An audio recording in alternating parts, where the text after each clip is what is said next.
So I saw this video from some ordinary gamers slash mutaha, whatever you want to call him, and I kind of just thought I'd give my take on this, so yeah, here we go I guess. Now the question being asked in this video is basically, is the video game industry crashing this year? Because a bunch of Redditors and just other people on the internet have decided to compare the video game industry of this year to the video game industry of the prehistoric era of the 1980s. Now in case you don't know, 1983 was not only the last time a dinosaur was ever seen, but was also kind of a very important and pivotal point in the gaming industry because the biggest crash in the history of video games happened that year. And to give you a quick rundown slash history lesson on what happened, basically Atari, who was like, you know, the big kid on the block that had the most popular consoles and basically every single game was made for them. So basically this Atari decided that they needed to make more profit no matter what, which, you know, of course led them down the road of just making shit shovelware and also hiring other companies to make the same poor quality shit that just wasn't fun to play. But then again, we did get a few cult classics out of this, like this beautiful monstrosity here, so I guess it wasn't all that bad. And to dumb it down, pretty much what happened was the consumers of these video games got bored of the amount of pure garbage being put out and just stopped buying the games and game consoles that Atari was making. And since they were like the big boys on the block at that point, this led to an insane crash and actually almost ended up killing Atari. Or that's what happened in America at least, because if you're British like me and know your video game lore, you'd probably know that everything everywhere else was sort of just fine and, you know, Britain kept on making their fucking BBC computer things. Yeah, anyway, history lesson's over now, and basically people are saying that 2024 seems quite similar to 1983, and in my opinion, I can sort of see it. The whole releasing tons of slop and consumers not liking it has actually been happening for the past few years. I mean, just look at all the outrage for games like Diablo 4. People are not happy with that game at all, and I can see why. Granted, Diablo 4 isn't exactly Call of Duty levels of slop, but it just doesn't feel like a AAA experience right down to the bone compared to its predecessors, which were amazing. And it's not just, you know, the Call of Duty series and Diablo that have had this problem. Basically every single AAA release has kind of been shit. I mean, recent example, Skull and Bones.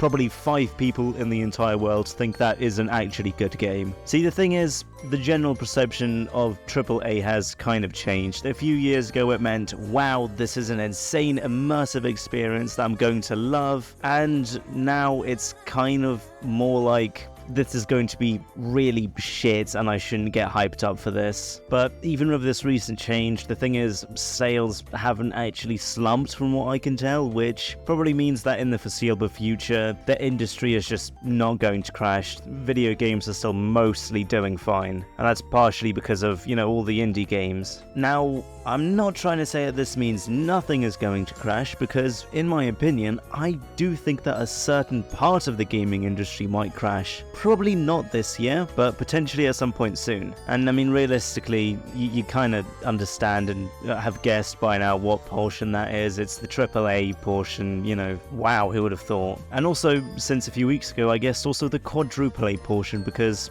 thank you, Ubisoft, you're doing God's work out here making these terrific games. See, like I said before, the sales of these games haven't gone down, but I have a sneaky suspicion that one year they will just suddenly plummet because more and more people are starting to get frustrated by how mediocre these games have become. And realistically, this is going to reach a boiling point, and, well, we'll see how it goes when we get there, I guess. My bets are on Ubisoft going first, by the way. Now, the thing is, I think it's important to explain why I think the AAA market is going to crash, and mostly it's just because of just complacency. All those AAA and I guess fucking quadruple A developers are so complacent. So let me just give you a quick example here. I'm going to use the Call of Duty games, and I'm not going to, you know, name every developer who worked on these. I'm just going to say Activision, which I know is inaccurate, but whatever. But pretty much these Call of Duty games made / published by Activision have kind of just blurred into one because they're all basically the same at this point, and all they really do is,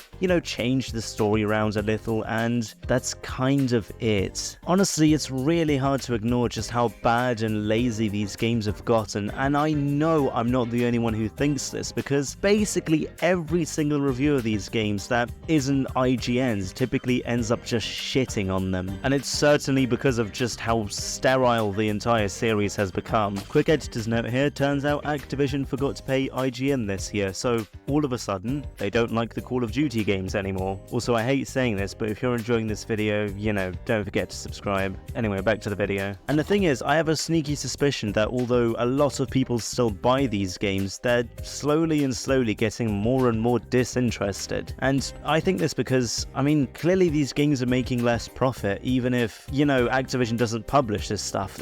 Look at all the layoffs done by the big companies. That has to be done because they're not making enough money, right? So I think what's happening is people are buying these new games, playing them, thinking, wow, this is shit, and then just never touching them again, never spending more money by buying DLCs or, customization skin things. And at some point, I think the people who buy these games but don't really engage with them will all just think, why the fuck am I buying this in the first place, and just stop. And by that point, yeah, the AAA game market will have just crashed, because, you buy this game, but you don't give a shit about it, so why would you buy it again the next year? You're just wasting money. Something else I also thought I'd just throw in here is that these bad AAA games like, all your Call of Duties and stuff are actually also having a negative impact on the good ones, like Spider-Man 2, for example. Now, I know that Spider-Man 2 definitely has its flaws. It doesn't even have that exaggerated swagger of a black teen that game journalists were so hyped about, but it's still a really good game. And the thing is, though I'm sure that the sales for this game were good, clearly they fell under Sony's expectations, which I reckon is probably why they decided to do so many layoffs. And the worst part is, I don't think it's Insomniac's fault. Like I said, the game is good, but I think people just see the words AAA and start running for their hills at this point, so no wonder it, didn't meet expectations. So the other thing I want to talk about when it comes to, the video game industry crashing is the insane boom in the indie market we've seen lately. It feels like every single huge game these past few years has been an indie one.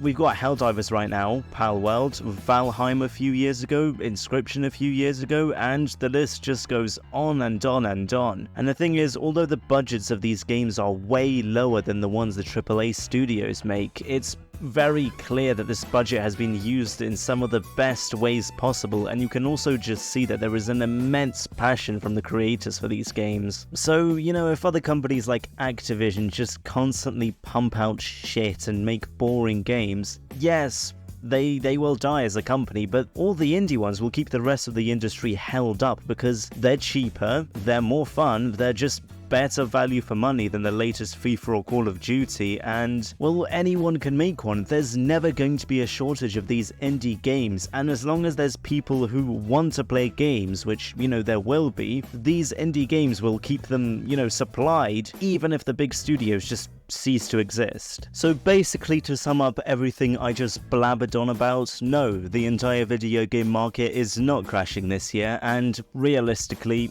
I don't think it ever will. However, the AAA market is a totally different story. Personally, I think right now the AAA market is kind of like Prince Philip. Yes, it's still technically alive, but it's more like a zombie version of what it once was, and really, it kind of needs putting down. And realistically, all the current companies we know that make all the AAA games will probably die off soon, but the AAA market will actually probably never go away, because don't forget that most indies eventually develop into making bigger budget games, and I'm sure that some of the indie developers we see today will eventually develop into full-blown AAA studios. Now, whether that is a good thing or not is a topic for another video, but even if they become shit companies in the transition, well, the circle of life keeps moving, and realistically these new shit companies will also die off eventually. And yeah, that's basically it. I hope you enjoyed the video. This one is just a little extra one I decided to make this week, so don't take it as a full video. But anyway, don't forget to like, subscribe. I'll see you in the next one, whatever. Bye. See you in a few days, I guess.